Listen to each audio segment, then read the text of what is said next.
Hello,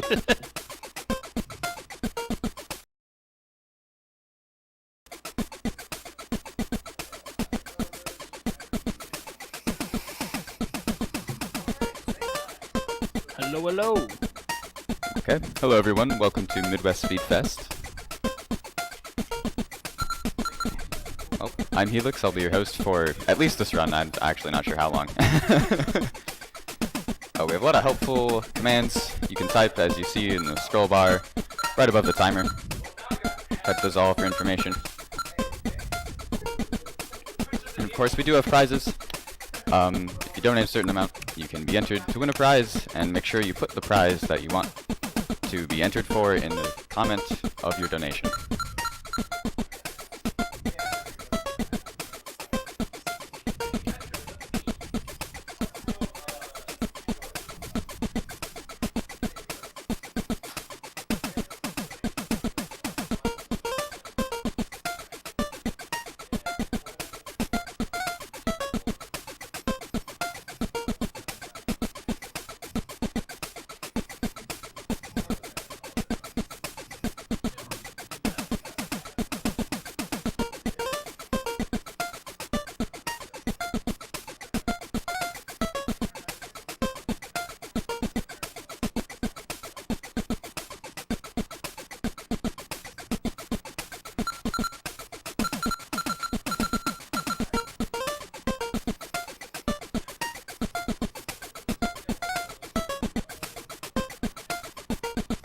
So before we even began, we already received 2 donations from the original Xbox, so thank you very much for that. His first donation is for $40 and says True Ending Hype, and his second donation is for $20 and says Newcastle. So thank you for your generous $60 in total before the marathon even starts. Very much appreciated.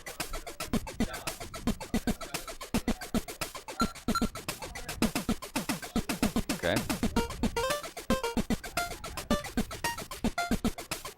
Alright, and I think we're ready. Are you ready? All set. Alright, everyone ready? Yo. Alright. Yep. 5, 4, 3, 2, 1. Yo.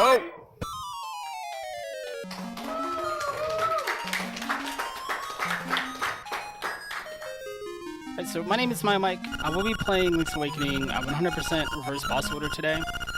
We're playing on the original version that was released for the Game Boy, not the Game Boy Color remake, which means we have access to a different set of glitches and tricks at our disposal. First, what you're going to see right here at the start, which is screen warping. It's pretty easy to do, and I've already goofed up the first one, but it's pretty easy to do. It is not a frame-perfect trick, as you can see. However, if I want to get through this wall down here, my timing is very, very important, as you see, because otherwise Link's going to be stuck in the wall. And you just do it by opening up the map just as you're moving from one screen to another. And the screen will change, but Link will stay in place. And sometimes the sprites will stay put as well. The sword moved over to the right side of the screen. Sometimes the sprites will stay perfectly still too. It all depends on your timing. Screen warp here. Go south of the beach, and if I stay there too long, I'm gonna lose quite a bit of time. So I want to save and quit there right away. But as I'm opening up my map screen here to screen warp again, you can see in that top left corner we have one tile on the map revealed, and that's where that screen warp on the beach sent us. It sent us from the bottom of the map to the top, where the warp zone by Dungeon 8 is. We're going to take advantage of that later, so when we start the reverse boss order part of the run. I do have a couple of items I need to go and fetch before we start heading into dungeons.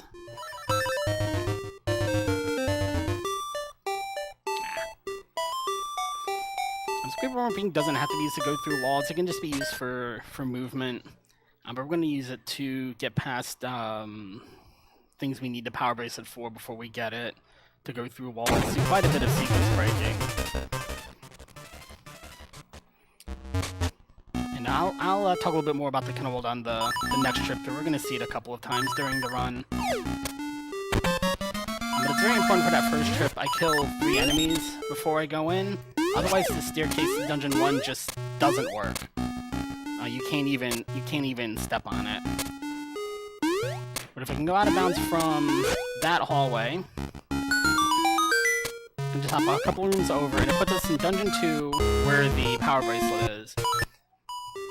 And I want to point out that even though we get to those dungeons some very weird out-of-bounds ways, those dungeons are actually open in their original location. If I were to go to Dungeon 2 right now, and go solve Dungeon 2, get all the keys I need to go into that room normally, that chest is already going to be open. And I mainly bring that up because the only restriction in place as far as glitches go is we're not allowed to duplicate items. Whatever items we pick up, we need to pick up more or less in their original location. Hello.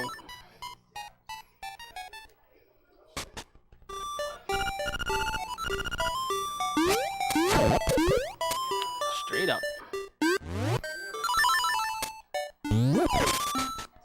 We're also going to see a lot of super jumping. That's when I get on the bottom of a cliffside there and jump up. And if you jump and slash your sword properly, the game acts as if you jumped off the top of the cliff, and it gives you a nice big boost to your jump that we're going to use to hop over walls when we're not able to screen work for whatever reason. Like right here.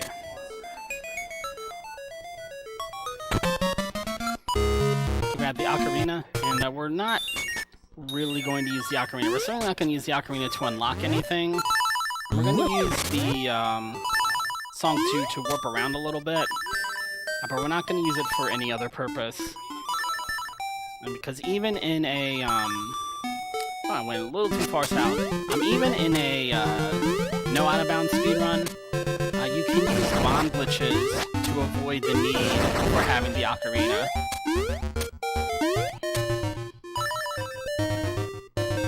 I need to count to 6. I only count to 3.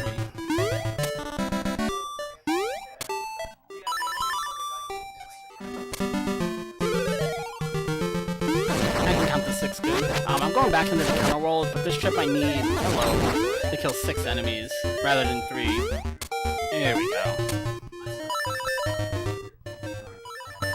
There's quite a bit of commotion going on my left-hand side.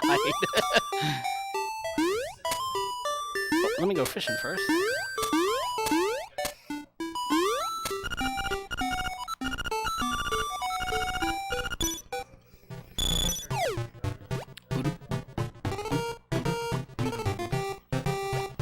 So the fishing is part of the 100% route. There's actually a piece of heart hidden here in this big fat fish right next to Link.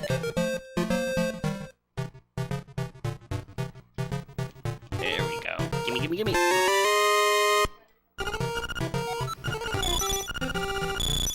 And if I save and quit out of that text box, it lets me just walk away. Rather than teleport me back to the fisherman screen, I get a little bitty shortcut to this seashell. Missed it by that much. There. So for our next trip to the Kennel World, we're gonna head towards Dungeon 3 to pick up the Pegasus boots so we can run fast.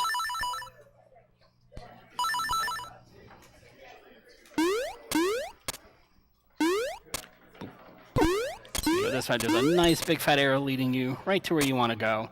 The Kennel World is obviously a very glitchy, kind of bugged out map. And it works differently depending on not just your version of the game or the language of the game, but also how many enemies you defeat before you enter the Kennel World. Certain staircases and chests may or may not work, depending on how many enemies you kill before you go in. For the rest of the game, I'm going to want to kill 6 enemies before I go in order to use the staircases that I need. I could have grabbed that key.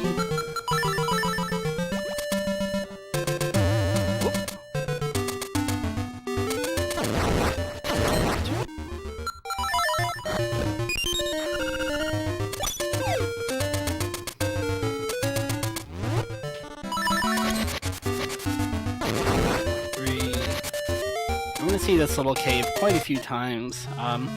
Just because it's handy, it's easy to get to. It has 3 easy to kill enemies in it. There we go. I'm gonna make one more trip into the kennel wall before we head to Dungeon 8.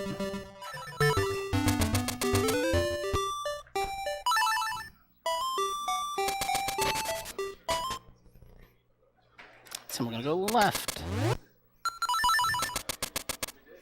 There we go.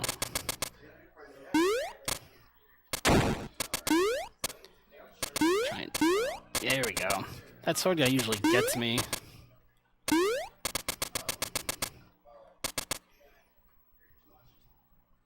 A little too far to the left. There we go. Oops, down the staircase. This is gonna put us in Dungeon 4.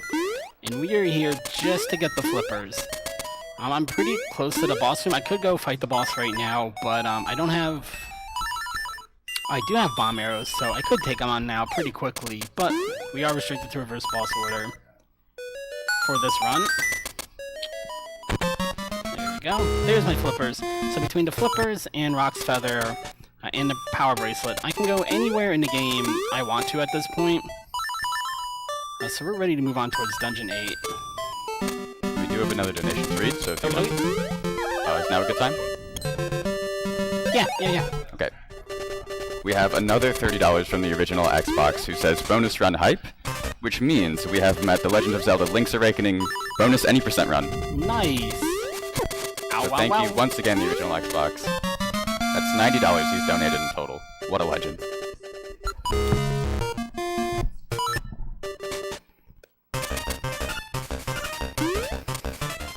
So from this back entrance from Dungeon 8, I need to take one screen warp to the right. So give it to me. I'm putting it in Blano's room, and we're gonna actually skip the Blano skip with another screen warp and head right back out. I need to now all I need to do is head towards the Nightmare room to go fight Hothead, the Nightmare for Dungeon 8. And the fastest way to get there is right here at the start, or rather right here at the back entrance, I should say.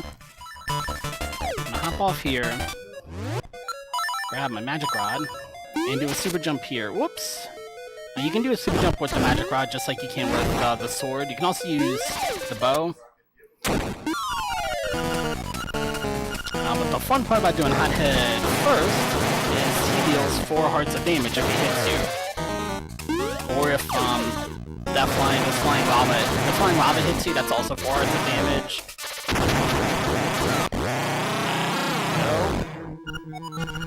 No. If you fall in the lava, it's only half a heart of damage.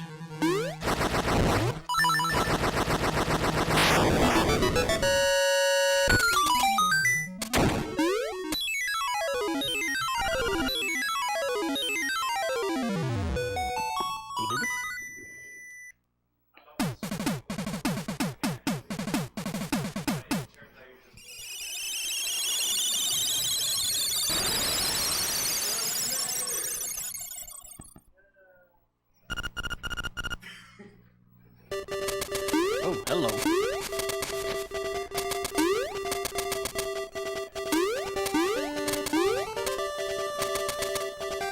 Before we make our way to Dungeon 7, we have a couple more items we need to pick up.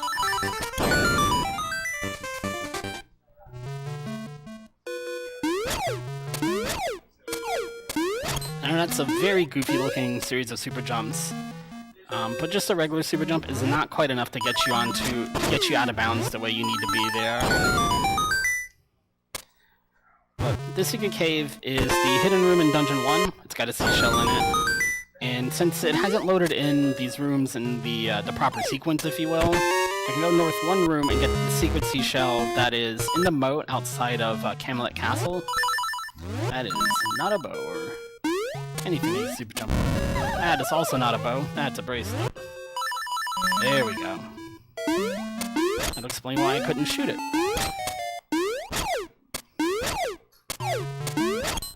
There we go.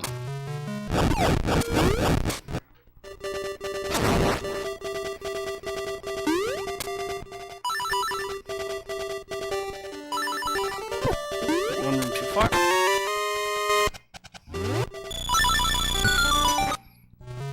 this room has, oh, I forgot, Mad Batter. This is the first of 3 Mad Batter rooms. If you throw a magic powder on her while you wake him up, he gets very, very mad at you. And he's fussing at you, blah, blah, blah. He's going to curse you by making you carry twice as many burdens as you could before. Before I can only carry 12 sprinkles of magic powder, now I can carry 40.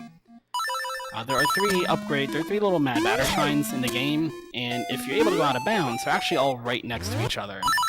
That is not magic powder. There we go. Normally the entrances are up by Dungeon 8 where we just went in. There is one in the forest, which is in the midwestern part of the map. And then there's a shrine, I think it's east of the beach on the southern part of the map. I may be misremembering that one, but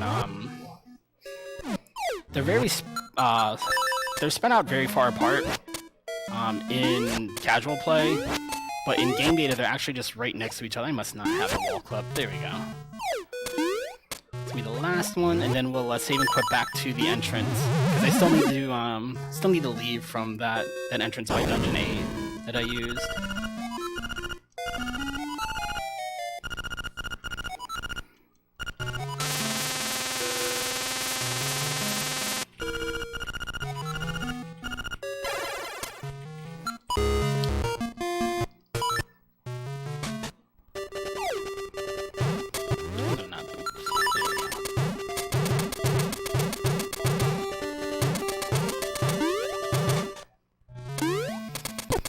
And you're gonna find pretty much anytime you go in a cave, we're not gonna go through the cave normally. Whoops, we're gonna go out of bounds whenever we can.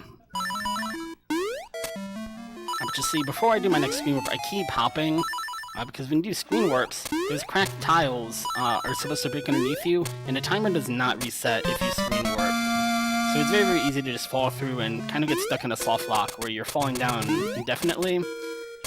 But all that screen warping lets us skip this room. I only came in here just to show it off. But that big room gets skipped in a no out of bounds run with something called the rooster skip. So going the roundabout way is a rooster skip. But the rooster skip is probably the most difficult thing to learn in a no out of bounds category. Anyway, there's Luigi, just showing off one of the cameos here. Luigi's in the game and he takes care of chickens. Got his own little chicken coop up here, just hanging out.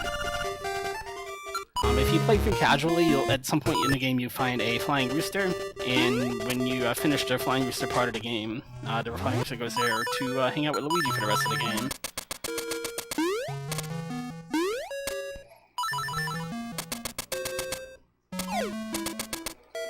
So this piece of art's over by Animal Crossing, by Animal Village. Screen warp, basically the same thing I just did. Go right one, go up one, go right one. This piece of art's actually all the way back in the forest. So these rooms are they're nowhere near each other now. They're about as far apart as you can possibly get, being just on the corners of the map.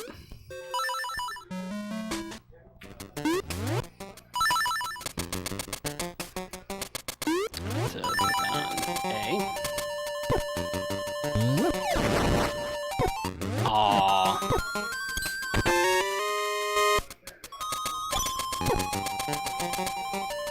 Another glitch you can pull off right here is you can pick up that corner of the woods.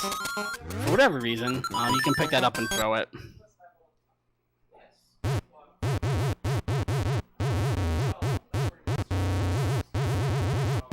And we glitched through a lot of the game, but if I actually sit there and go through those two rooms, those two screens casually, the same way you would a normal playthrough, actually lets me go back to Maid Village now to learn Marin's song 1. And even though we're not going to use it, it is part of the 100% category, so I do need to pick it up.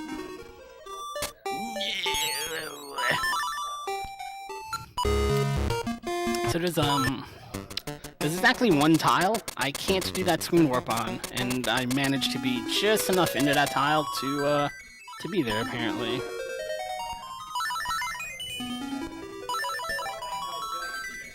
There we go. And here's Marin.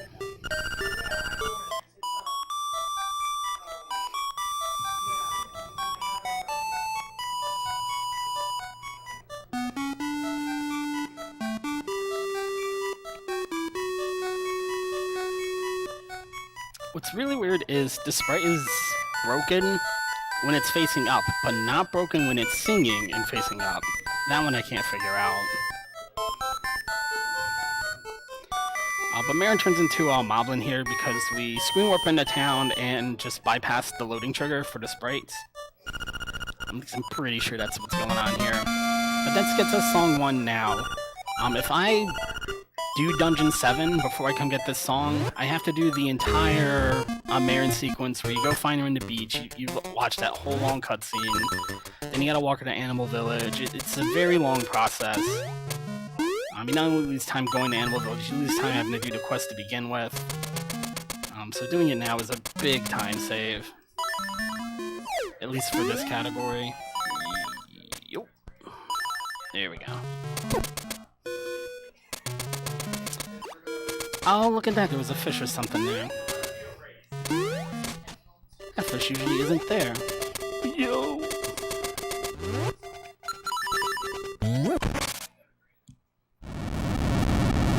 So this takes us to Dungeon 7. If I wanted to, I could use the Kennel Roll to get into Dungeon 7, but if you don't open the front door, then you get soft lock because you're stuck on the tower and you can't move. At that point, you'd need to use the Ocarina to warp away. Or you just soft lock your whole save. Like you'll never be able to recover that save otherwise.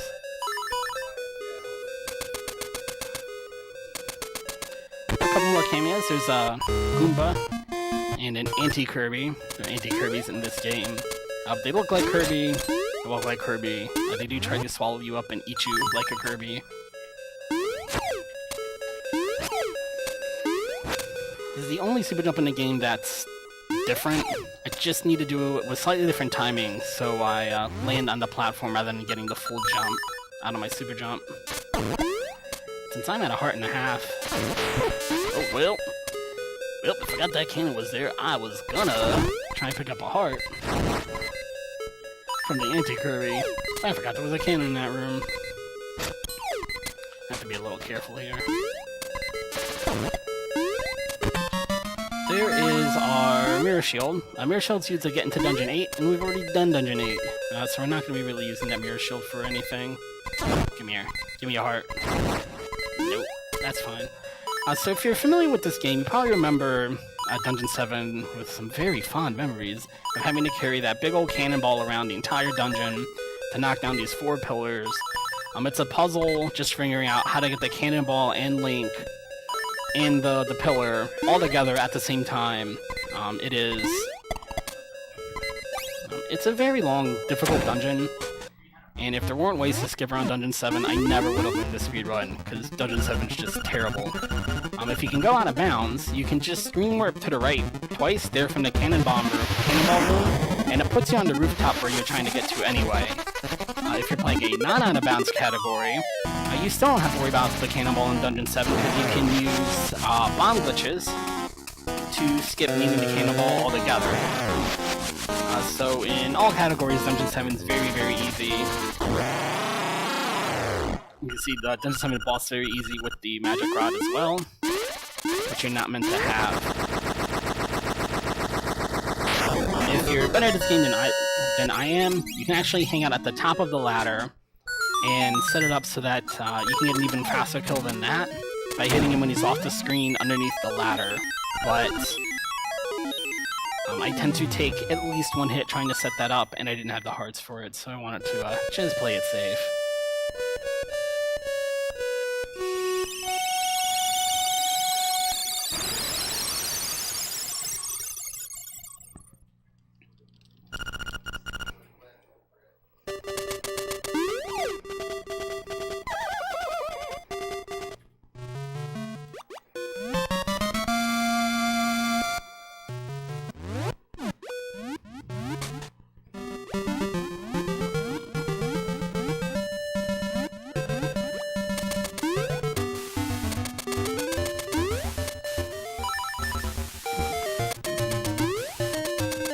I really am trying to screen warp these rooms.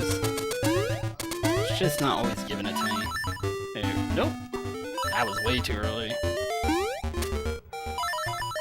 There we go. And you can see there's one... Wow, there's a ghost. There's one tile of... A little tile right here which is fantastic. There's no way to get to it normally, but I'm glad it's there because it lets me get a nice easy screen warp into the moat here. For what is probably the easiest piece of art in the game to miss, right there in the moat.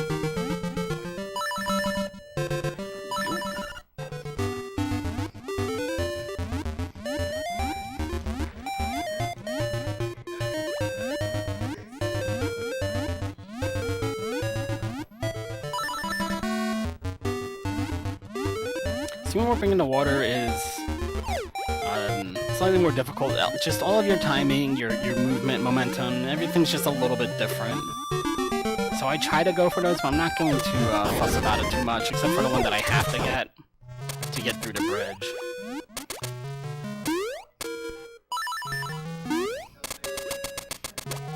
Now if we head north from here, which again we're not supposed to be able to do, you see we're going to pass through one of the Mad Batter shrines. And then this room here is actually inside of Dungeon 6. You can grab the chest, even though we're here out of bounds, if you will. You can grab that chest, walk outside for the seashell, walk back inside, and we can save and quit back to the entrance for Dungeon 6. We skipped the Dungeon 6 key and needed to unlock the Dungeon 6 entrance this way. We're all going to pick up the Dungeon 6 key later. It is still part of 100%. I'm just not going to get it right now.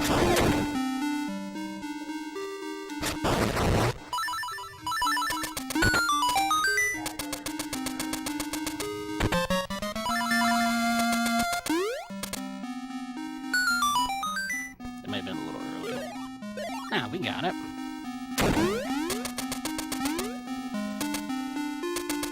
If I get this screen warp right, nice, it's gonna put us right inside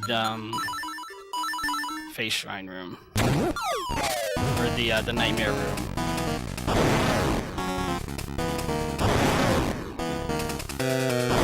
Nice. So if you're fast enough getting into the room, you can actually drop 3 bombs and deal 3 points of damage to the boss before the fight even really begins. And he only takes 5 bombs, so that cuts the fight to less than half. It's very easy to do that, walking from the front door. Walking from the side, it's a little more difficult just because there's usually a pot in the way. It's not too difficult, but you have less room for error.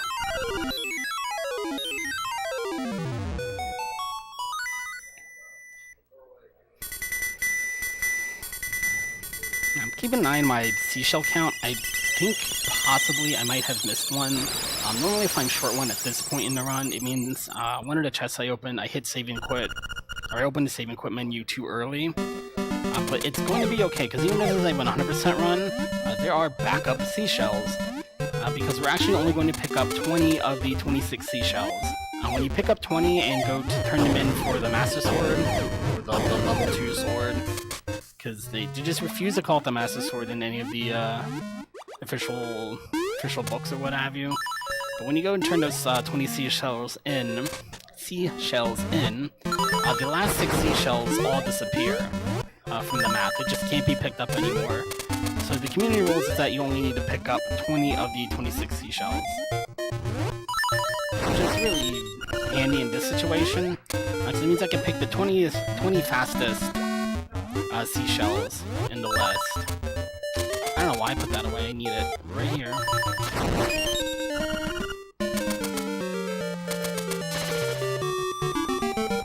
Nope. Oh, can't believe I got that first one. It looked way too early.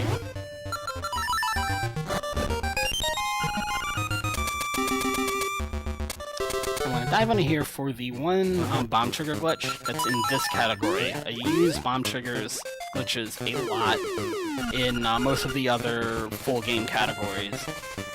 Bomb trigger glitches occur when you drop 2 bombs in a 4-frame window, and that tile for whatever reason counts as a bottomless pit, which makes it very, very easy to do the glitch. When you do the bomb trigger glitch, the game's gonna play whatever special event or cutscene or what have you is supposed to happen on that screen. In that screen, the cutscene stored in memory for that room is to trade away the fishing hook for the necklace in the American version. We get the mermaid's bikini in the Japanese version. So if you do the mom trigger glitch there, you get the bikini even though we didn't start with the fishing hook. It lets you skip a huge chunk of the trading sequence. For a no out of bounds category, you use that a lot more often. You use it to get into Dungeon 8 without needing the ocarina. Use it to knock down pillars in Dungeon 7. You use it to wake up the Fat Walrus as well. Which we're going to skip the Fat Walrus too. We're just not going to use bombs to do it. Oops. I didn't mean to run there.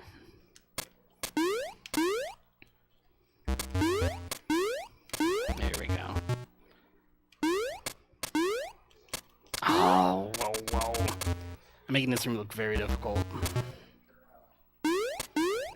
There we go.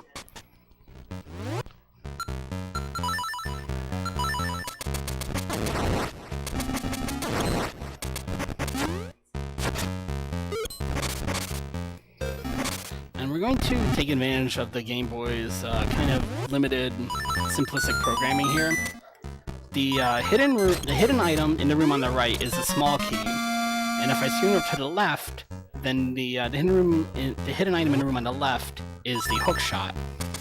And that works because the game doesn't actually track. Okay, there's a we're going to drop a small key when you solve the puzzle in this room. The game is coded to drop the hidden item. It just so happens that the hidden item in that room is a small key. But if you screen warp over to the left, there's still a hidden item on the screen. The hidden item is now a hook shot. So instead of having to go fight the mini boss 4 times, we can just pick up the hook shot using screen warps.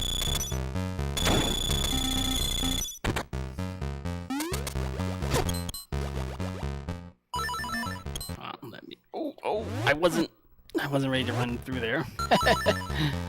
Too fast. Alright, let me just clear out this room because he's not going to cooperate from this side. Go away. Also go away. There we go. So I need to do one new glitch here. The fire rod glitch. I'm sure it has a fancier name. I'm just not sure what it is. But that overloads the sprite table in the game. If you pause the game at the same time the game's trying to draw the fireball on the screen, then the game will just get stuck on the command that it has to draw a fireball on the screen, and eventually it'll just draw so many fireballs that it can't put any more sprites on the screen. And if you do that just as you're changing rooms, then the game can't actually draw any of the sprites on the screen in the next room either. So if there's a mini-boss in there, the mini-boss can't spawn. If it's one of those rooms where you have to kill everything to open the doors will just open. You can actually even use it in these nightmare rooms, and you don't have to fight any of the bosses. But you don't get the heart containers if you do that. Whoopsies.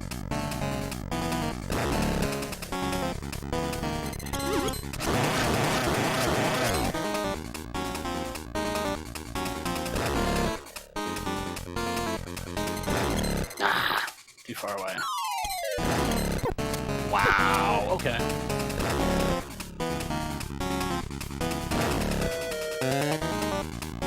See, even if you chase the tail around so you don't get hit, you can at best cover like half of the room.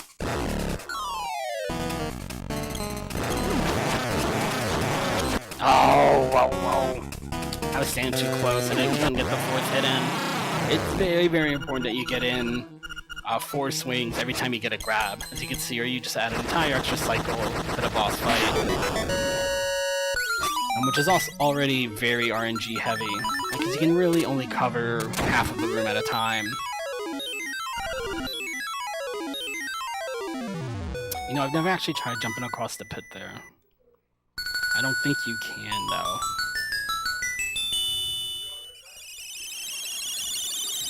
You must just take damage and fall down. I'm not actually sure what happens, though. Next time. I'll have to try that next time. And we have another donation, so if you want to let me know when a good time for that is. Yep, good. Right now? Yep. Okay. We have $15 from Imawaka, who says, "Take those socks off, you filthy animal." And he is referring to the Oblivinator's run of One Dog Story coming up today. He has a $30 donation incentive to play without socks. And so with that $15 donation, that incentive is halfway met. Thank you, Imawaka. Are we talking about literal socks, or what kind of socks are we talking about? Oh, no, stop talking to the little dudes. There we go.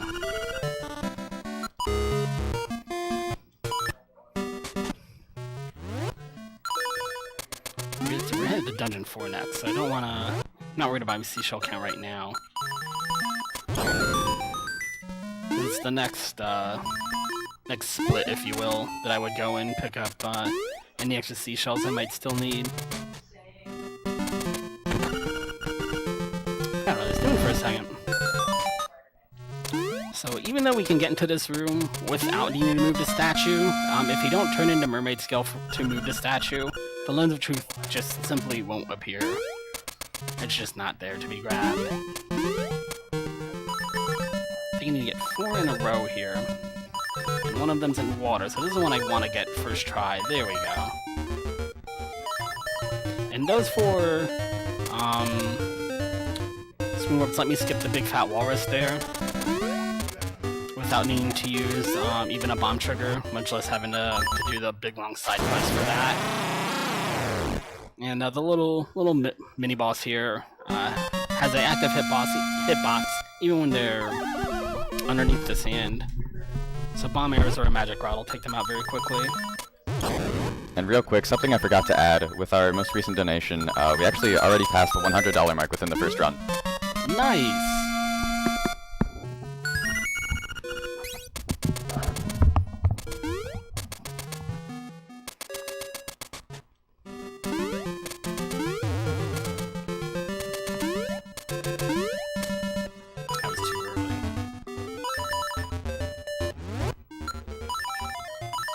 That ocarina is the worst possible thing to have in the menu. Like, I'm just gonna go ahead and get rid of it. Put her in a corner right now. There we go.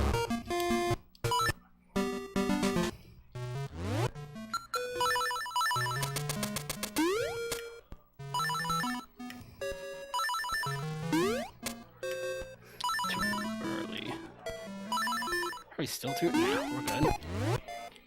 Alright, so I know we just got the hook shot. I'm gonna go ahead and trade it away for the the boomerang. Because we're already done with it. I don't need it anymore. 1, and I'll be counting to 6 again because we're going back into the kennel world to get to Dungeon 4. I just gotta get this screen warp with proper timing. Whoa! There we go.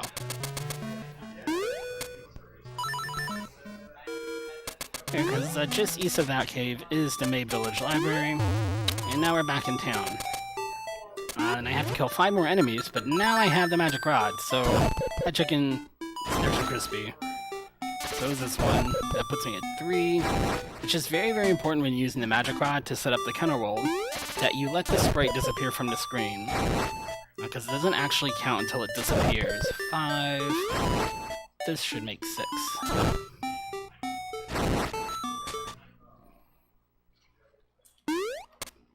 Now, if something goes wrong and you manage to miscount or what have you, if you're a short one going into the kennel world, if you're going with only 5, you'll save and quit and end up back in Marin's house. If you come in with 7 and you save and quit then, you are stuck in the kennel world. And it's a version of the kennel world that just does not let you move around very easily. So it's very, very difficult to get out of the 7-kill kennel world.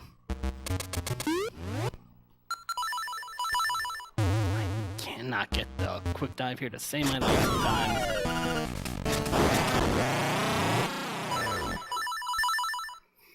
But we're done in Dungeon 4 now. We already picked up the focus here, so I've got that part of the 100%. I just had to come and beat the boss and pick up the instrument.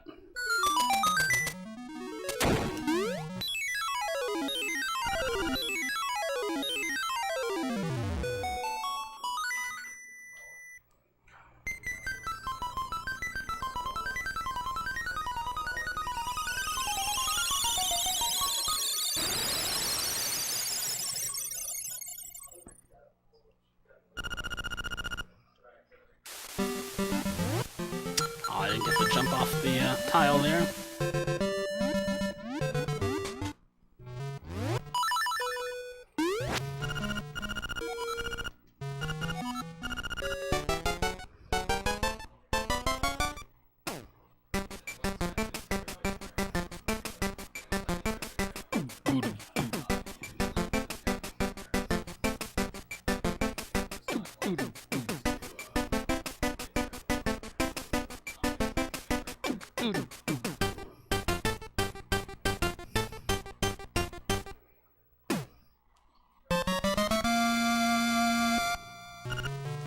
So song 2 on the ocarina lets me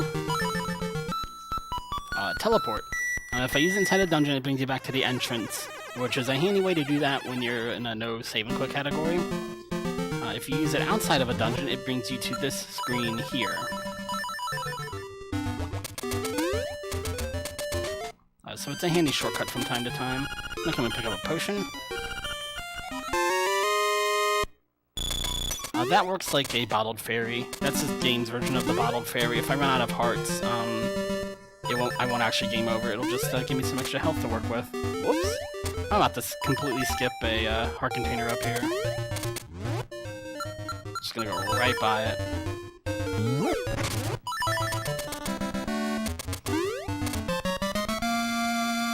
I should have said a piece of heart, but same thing.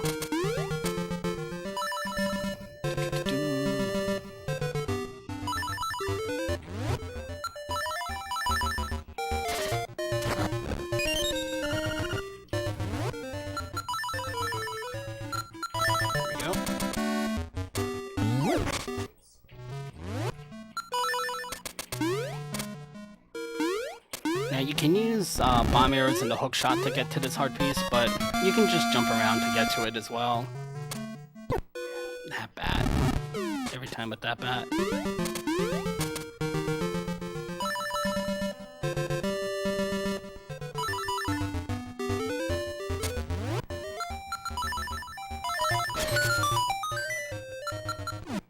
Good enough.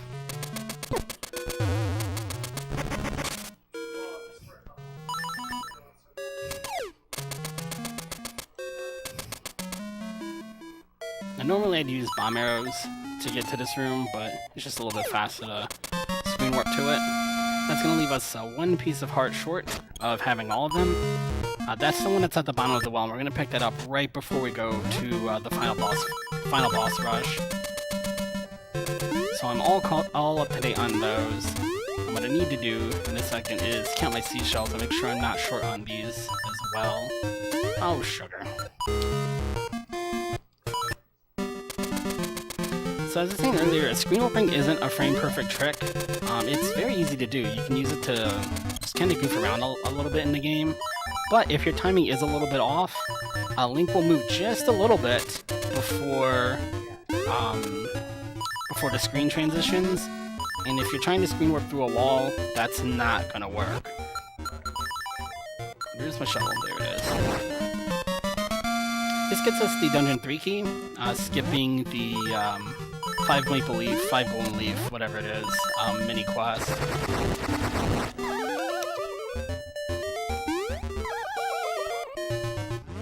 I don't know what it is. Every marathon run I do of this, I fall down that hole 2 or 3 times. I don't know why I'm on it. I'm gonna save and quit right at the start here. There are lots of ways for me to soft lock the game, or just hard lock the game in this cave.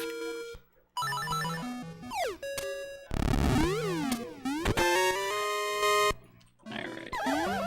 Let me check my seashells.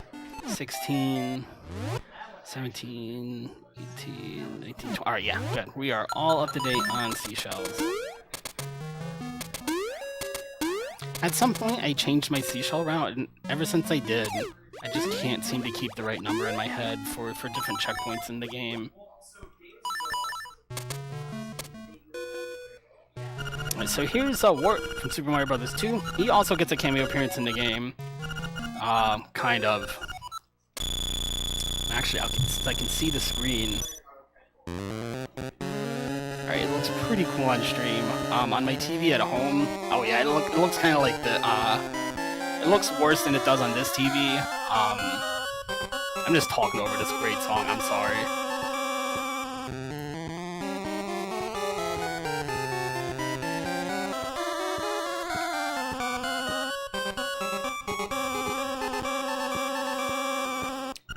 So however it decides to try to do the flashing effect there, if you come into this room the wrong way, it just doesn't load into graphics properly, and it looks like a hot mess. The room, the sprites, everything just looks very, very broken in that room. I don't know if you noticed it, but in the top left corner of that room is a broken tile, and if you don't make sure to account for that entering the room, you'll watch that whole long cutscene of the frog singing while you continue to fall down the hole again and again and again. Then when you get control of your character, you have no hearts, you die, you lose your 300 hearts, rupees, and you don't get the song. It's just a tragedy for everybody. And at that point, you just as well reset your whole run, because picking up those extra 300 rupees is very, very difficult.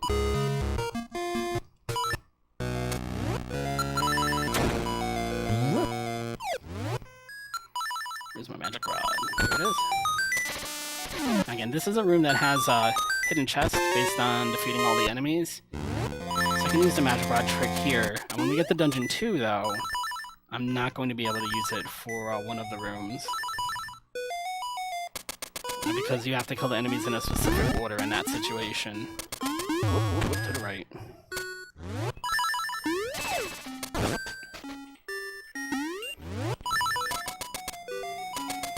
I should have one small key. Yep, I've got one extra small key here. I'm going to use it for this key block. And then for the last key block, I'm going to do a flock skip.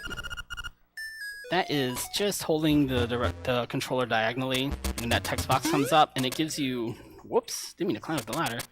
It gives you just enough freedom of movement when the text box appears to cut through the corner so you can slide through afterwards. Whoops.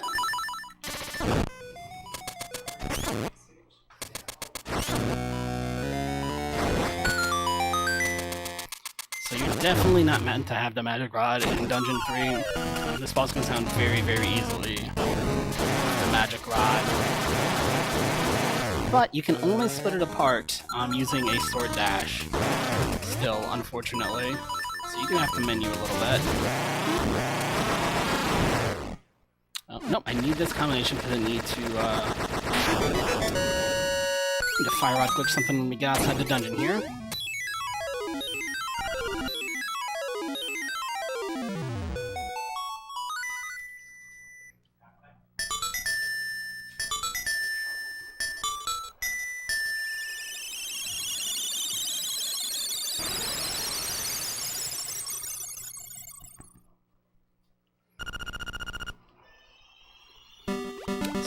Right to the room on the next room over here, that accursed owl is just sitting there waiting to talk to me.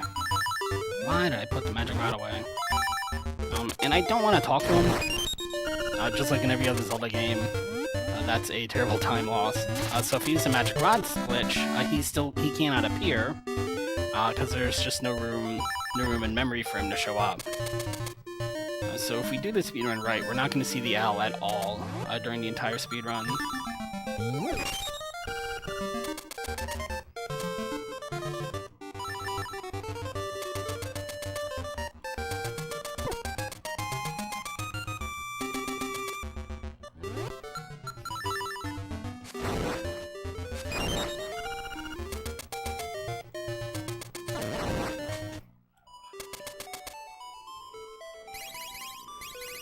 Now this should be 20.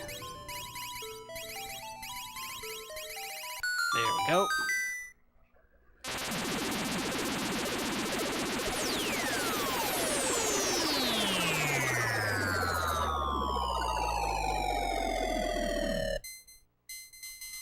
There's our level 2 sword.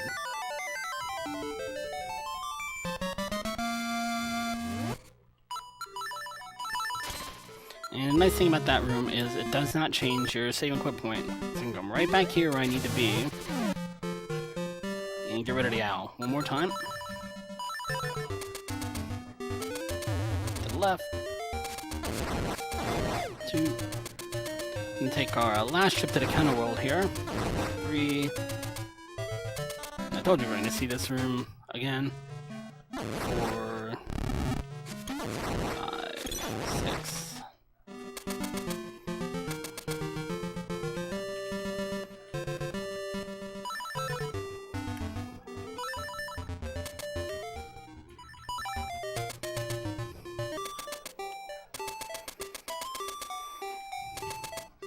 This time we're going to go to Dungeon 2, and if you're familiar with this game, you're right, this does look like Dungeon 2. This is part of Dungeon 2, but I need to get to Dungeon 2 and be in bounds. I can't really do anything that I want to do in the Kennel World version of Dungeon 2. I definitely can't pick up the Nightmare Key. And this is the room I was talking about earlier. I need to kill these enemies in a specific order, and they're just going to hang out together. Come on, stop it. Here. Stay over there. There we go. There we go. If I use the fire rod trick in that room, everything dies at the same time, which, just generally speaking, doesn't count.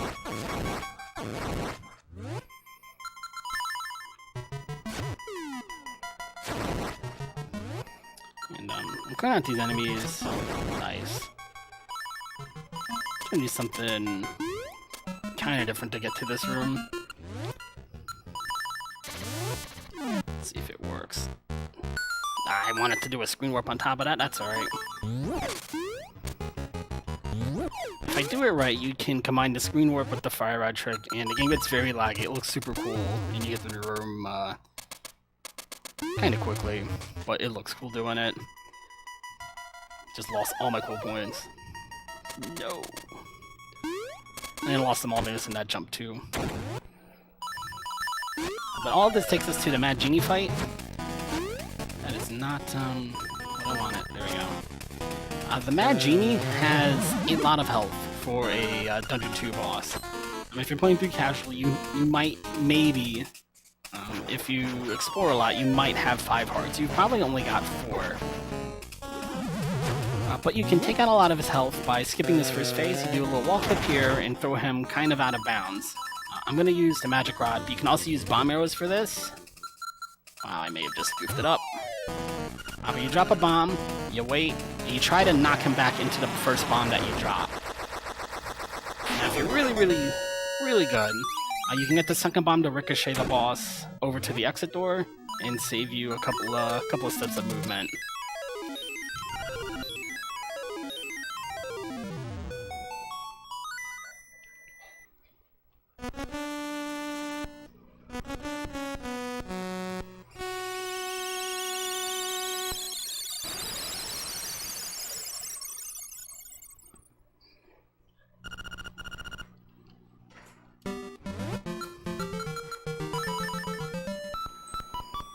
So we got one dungeon left, and we got one piece of heart left to pick up. One dungeon key, and then we'll be ready for the final boss.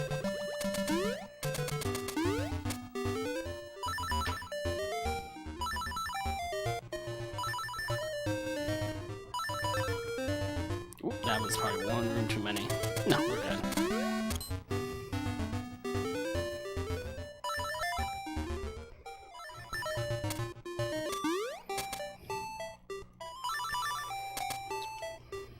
I'm gonna hide out in the house here, just in case I miss this next save and quit. Otherwise, it's a very, very long walk back down.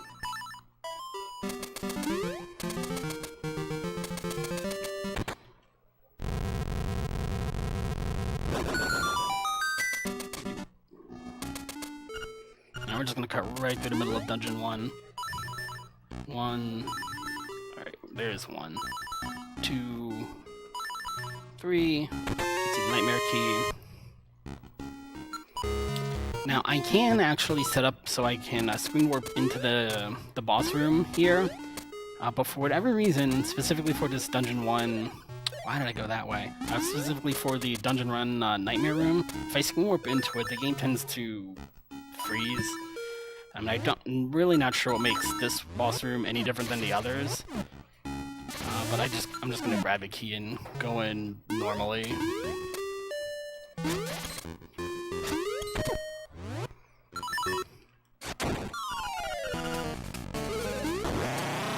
And you're not meant to have a level 2 sword, so if you hit him with one spin attack with the level 2 sword, that's it. I mean, it takes 2 spin attacks from the level 1 sword. Or I think 8 hits. Maybe it's 4 hits.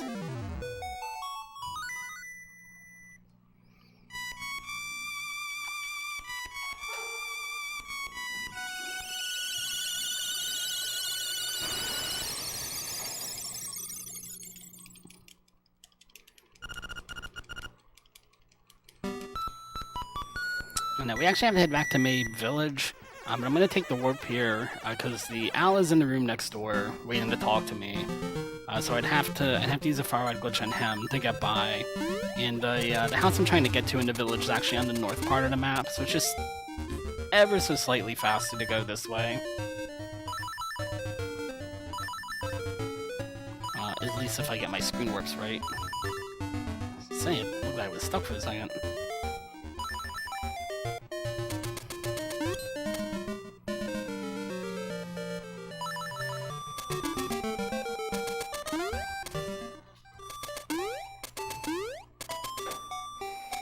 And all of the collecting I need to do, I'm going to do in this house. With screen warping, of course, because there's our last piece of heart. Make sure I get the heart refill here. There we go.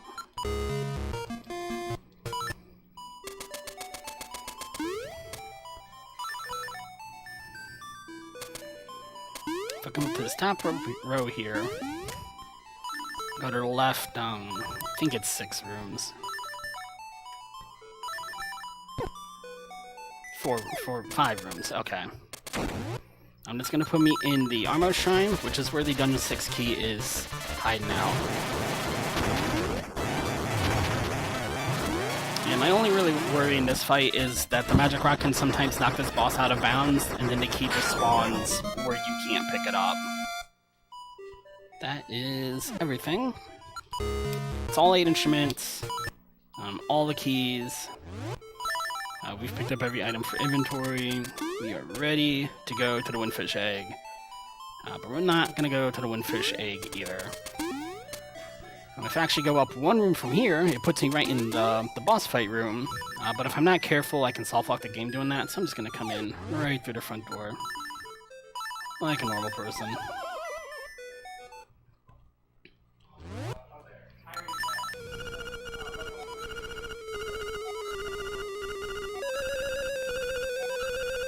You can use a bomb trick there to skip this text box, and I just totally whiffed on it. There's also a quick kill on the first phase. Let me go ahead and miss it, and I'll try to explain it. Just a second.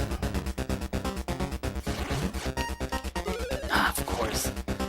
So I actually did a little bit of damage with it, but it's just as goofy as it looks. If you time your spin slash correctly, you can see it only took 2 hits from the magic powder. But if you time your spin slash correctly, you can slash him again and just kind of wiggle back and forth. And if your timing and positioning are good, you can just kind of wiggle back and forth, and the boss will just die. He'll just disappear. And you don't actually need magic powder. And I think it's intentional because I've managed to do it not on that first jump. I managed to do it later in the fight. Now, getting the timing for that is tricky. I've only ever managed to do it on the 2nd or 3rd bounce once. So I usually just go ahead and grab the powder. Regardless, let's take us to the Aghanim phase. We've seen that in countless Zelda games. Not much to talk about here. Let's take us to another quick kill, though. I might be too far to the right here. Let's see. We're good. So again, if your timing's good on your spin slash, you can get the boss stun locked right there. Where are my boots? And just slash at him till he dies. And then sword dashes, especially with the level 2 sword, take it down very quickly. When it from pretty much anything takes down the dot. And that's gonna leave us with Deathel. Death goes down to 16 arrows. If you're absolutely insane, you can use bombs on this fight, which means you have to time your bombs with the RNG eye openings.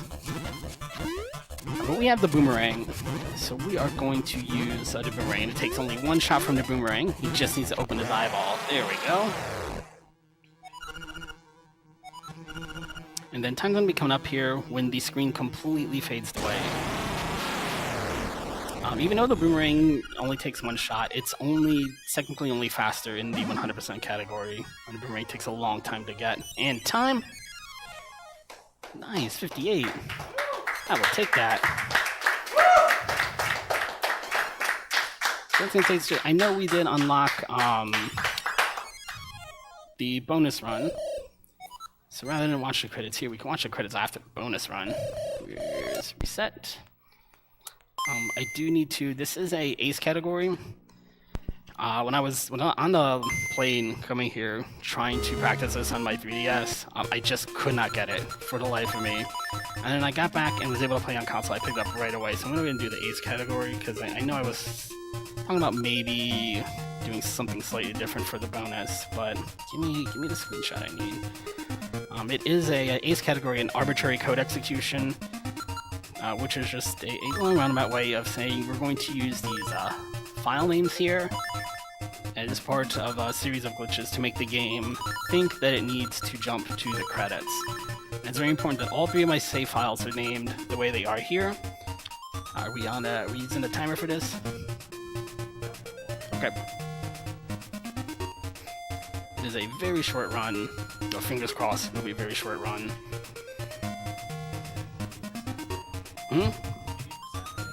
Any percent ace, yeah.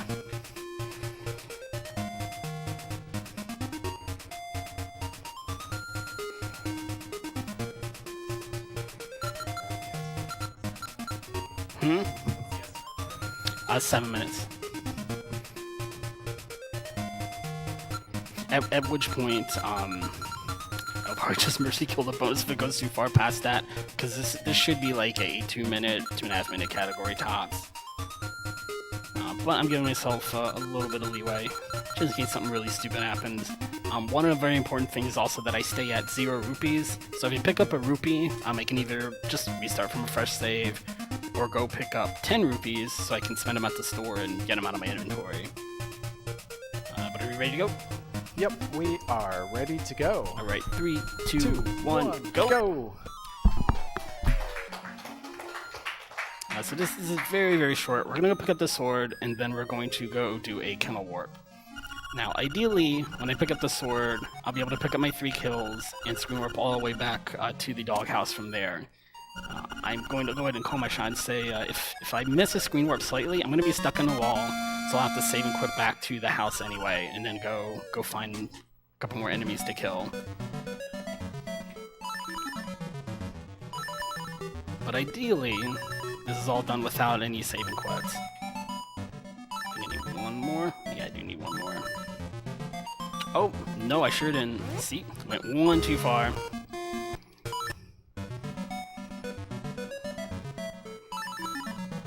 Just why I usually do this one screen to the left, but...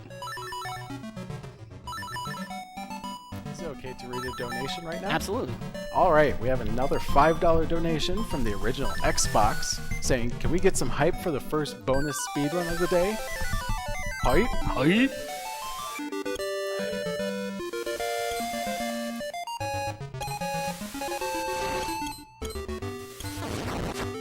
I'm going to take my 3 enemies right there.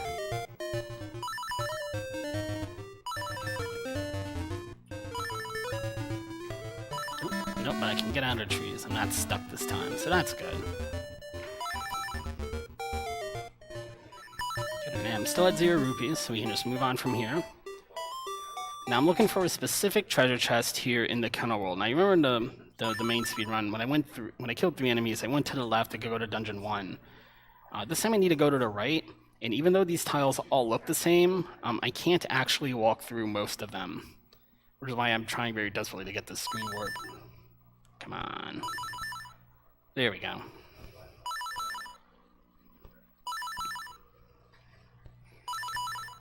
One more room, I'll walk down, get a little bit of weird movement here. If I walk to the right now, to the right of the screen is the chest I'm looking for. I just need to open it up with the right time and the right positioning. That was a little too early. Go ahead and reset that. I need to do it just as that little mushroom puffy, whatever that enemy is. I need to do it just as I'm taking damage. Specifically, I think I need to do it when I'm blinking from taking damage. Oh, I didn't save equip my sword. I gotta go grab my sword again.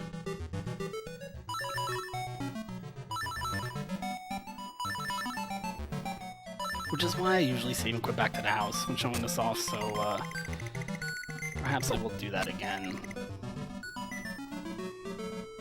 Just in case I'm a little early on my next grab again. Ouch, ouch, ouch. And if I'm thinking about grabbing the sword in a different location, I don't think we're going to run into it here, that the enemies are still moving around and are active. And if an enemy gets close enough to me to hit me, it can just cause a game over while I'm sitting there holding the sword over my head. Which is very unfortunate.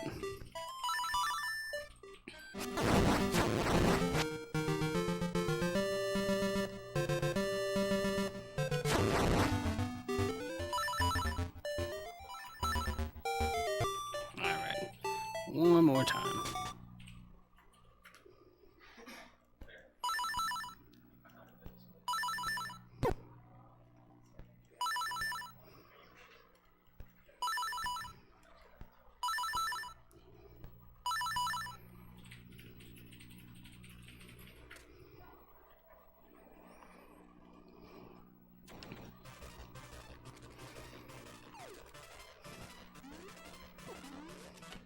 There we go, time.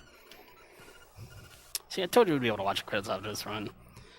So, for whatever reason, opening up that chest tries to open up a text block, but because nothing is loaded into the memory correctly, for whatever reason, it reads into the names of your file names and executes the command to pop the cutscene that appears at the end of the game.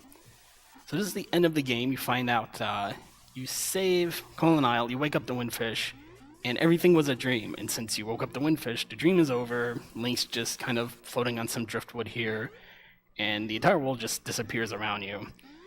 And he's just floating around. And I forget, man. I don't want to start a debate. I don't remember where this game falls into the grand timeline of Zelda games, because that's not a complicated to complex issue whatsoever. But he's apparently just floating around here until he moves on to the next game. You can see the whale overhead. And if you manage to beat the game with 0 deaths, you get a little something extra at the end of the credits. But I know we're on a schedule. I don't know how long we can hang out here for that. The enemies are still popping around on the screen too.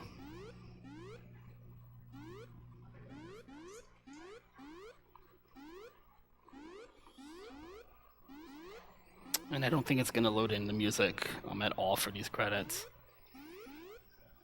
No, but the enemies are still on the screen. That's what the SU and the weird X are. Or those two mushroom enemies just hopping around trying to kill me.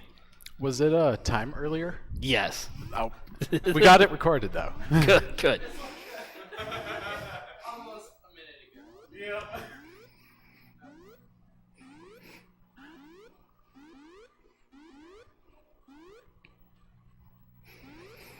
Yeah, that's it for both Link's Awakening, 100% reverse boss order, and 80% ace. The complete and utter opposite of 100%. Very, very low percent. I haven't actually have a time for 80% ace submitted, so I might actually just take this VOD and submit it because I do not have a time for it on the leaderboard. But it's very easy to. It's a very easy little thing to pick up. Kind of like the one into the past category that's very, very short with the exploration glitch. It's another very easy one to pick up so you could show off at a party or something like that. I could beat this game in 5 minutes. But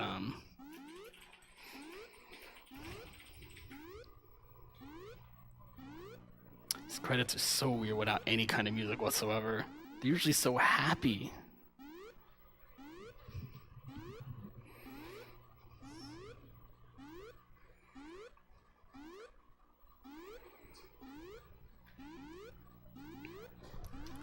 All right, we will have to get to the next run here, if that's Sounds good. okay.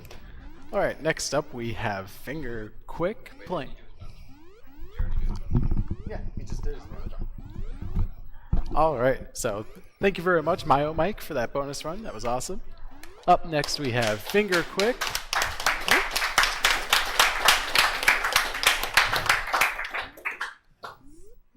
All right, yep, stay tuned. We got Finger Quick, Pac-Man World 2, any percent. Nice.